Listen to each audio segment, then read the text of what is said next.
If you subsidize something, you'll get more of it.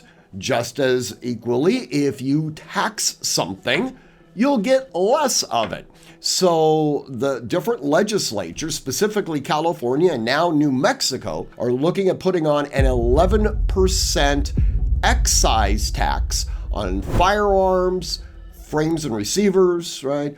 Precursor parts, as well as ammunition. Now, in today's video, we are going to be talking about something that I am sure many of you spend hours a day fretting about, and that is taxation. Now, as a general rule, when it comes to taxes, okay, and this is a personal viewpoint, not necessarily one that's endorsed by the USCCA or any other organization for that matter, but from my personal viewpoint, I am incredibly antagonistic towards taxes, not necessarily simply because I don't like paying them, which I don't, but I believe that a government that is confined to the constraints of the Constitution, only exercising the specifically articulated responsibilities and powers that exist within the Constitution, really does not require a tremendous amount of levied taxes in order to sustain itself. All right, so taxes in and of itself, I think, creates the expansion of government, which I am always diametrically opposed to. Again, that's my own personal viewpoint. Now, having said that, taxes have been used before as weapons, and that's exactly what we're seeing here. In fact, many of you have probably heard the term a poll tax. Now, poll tax was originally created after the Civil War, and it was designed so that new Americans who had recently, before the 13th Amendment, been slaves in the United States would not be allowed to vote. The idea was that if the states that had been in rebellion against the Union were to have a poll tax, some sort of financial requirement before you could actually cast a vote in an election, then these blacks who had up till recently been slaves would not have the financial wherewithal in order to vote. And as a result of that, they would essentially be disenfranchised and they wouldn't be able to participate politically within the different states or federal government. Okay, guys, I'm going to pause this video for just a second. This video is being sponsored by USCCA, and they're doing a giveaway. Now, it's extremely cool, and you're definitely going to want to participate. You can read all about it in the description directly below this video, but you're going to want to click on that. And you're going to want to get in there really soon. It will be ending. All right, with that, let's get back to taxation. This was found to be unconstitutional, and generally speaking, poll taxes or restrictions on the ability for somebody to be able to vote are considered to be unconstitutional. Everything from literacy tests to financial requirements and things like that. In fact, in California, even looking at somebody's ID to determine that they're actually the individual that's casting the vote could be construed, depending on the circumstances, as unconstitutional. Now, this is not done because the politicians in power want to maintain some pristine electoral process. It's done specifically because whoever happens to be in power at the time wants to ensure that only their supporters have access to the ballot box, just as the same thing as they want to be able to ensure that those who might vote against them have a bunch of hurdles that they'll have to overcome in order to vote in a particular election. As a result of that, like I said, there does tend to be a pretty robust area of litigation as it relates to voting. Now, it becomes a little bit more interesting when we start looking at taxation as a means of restricting someone from exercising other specifically enumerated rights. Keep in mind the just general economic calculus. If you subsidize something, you'll get more of it. Just as equally, if you tax something, you'll get less of it. So the different legislatures, specifically California and now New Mexico, are looking at putting on, actually California's already done it, are looking at putting on an 11% excise tax on firearms, frames and receivers, right? Precursor parts, as well as ammunition. Now, many of us look at this and say, well, this is the functional equivalent of a poll tax.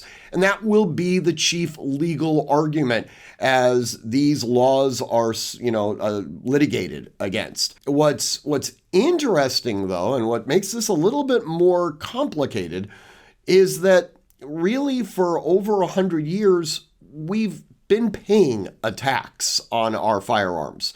There's something called the Pittman-Robertson tax, and this has been around since the original Roosevelt administration.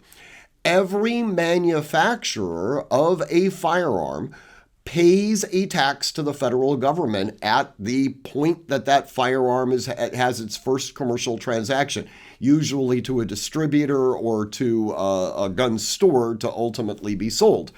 That tax goes into, for lack of a better term, an account, which is then divided up among the several states. And these monies are specifically earmarked for environmental preservation, conservation, and habitat preservation. It's for lack of a better way of describing it, it's a sportsman's tax. Now, one of the reasons why many people haven't really complained about the Pittman-Robertson tax is that most people don't know that they're actually paying it. And those of us who do know it look at it and say, well, this might actually be something worthwhile. Many of us that are involved in the Second Amendment community, or specifically in the Second Amendment community, for sporting reasons, hunting. So, having some sort of revenue stream that goes beyond simply hunting organizations trying to generate revenue has some appeal to it. Now, having, with all that being said, this tax is, like I said, typically it's hidden. Most people don't know that they're paying it because when you go to the gun store and you purchase the firearm, there's no line item that says anything about it being, levied by a Pittman-Robertson tax. In fact, the only tax that you see on that firearm, or ammunition now, as the case may be, is the sales tax. Okay, well, fair enough. Now, the idea here with these new tax regimens would be that at the final point of sale, the individual purchasing the firearm would pay an 11% excise tax. And I'm using the term firearm, and that's probably not a good way of describing it. It's any component part, including ammunition. All right, so, on one hand, the various states have been making the legal argument that ammunition is not covered by the Second Amendment. Yet on the other side, they're saying that, it absolutely is an integral part of a firearm because, of course, we want to tax it. So, once again, the government is talking out of both sides of its mouth. That should not be, a unique thing for you watching this video. Okay, so we've got this tax. Now, this becomes somewhat problematic since all of these bills that the various states are trying to push through on these things exempt certain individuals. One of the individuals that they exempt, of course, are law enforcement officers. Because after all, if a law enforcement officer were to buy a firearm, they shouldn't be taxed on that. I'm not entirely sure I understand the logic behind that, but nonetheless, they have that in the legislation. Well, what's interesting is that the responsibility for collecting the taxes fall now on the transferor, the one who's actually doing the process, typically the FFL. So now you have an FFL who has effectively become a tax collector. And they have to make a determination right off the bat whether or not the individual is exempt from the tax. Now, there's a question, since we already said that law enforcement officers are exempt, what qualifies as a law enforcement officer? If an FFL is transferring a firearm and, is presented with an ID card that says that the individual is a sworn law enforcement officer of the Paiute Native American, a reserve deputy force and, has a pith helmet and an armband to go along with it, why would this FFL not think that that is in fact a valid, law enforcement ID? Right? So now, irrespective as to whether or not the individual is breaking the law by trying to impersonate a law enforcement officer, there's no database that the FFL has access to. He has to accept the documentation at face value. More importantly, oftentimes FFLs are not the ones actually selling firearms. They're only simply processing a transaction. Many people will buy firearms online and then have those firearms shipped to an FFL in their home state, where they then go through the transfer process by filling out a 4473 and everything else. Well, the FFL isn't collecting any fees at all.